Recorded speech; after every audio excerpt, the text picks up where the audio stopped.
দিদি ভাই, তুই সেজে গুজে কোথায় যাচ্ছিস রে? আমাকেও নিয়ে চল। আমি মায়ের সাথে মেলায় যাচ্ছি। ওই মা তো আমাকে বললো না মেলায় যাওয়ার কথা। কারণ তোকে তোমার ডাস্টবিনের পাশ থেকে কুড়িয়ে এনেছিল, এই জন্য মা তোকে ভালোবাসে না, মা বেশি আমাকে ভালোবাসে, বুঝলি?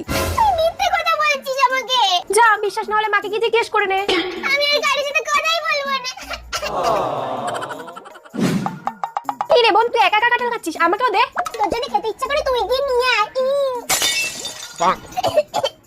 কি হয়েছে? গলায় কাঠের দানা ঢুকে গেছে। এ বাবা বোন, তুই দানা খেয়ে নিয়েছিস, তার মানে এবার তোর পেটে গাছ হবে।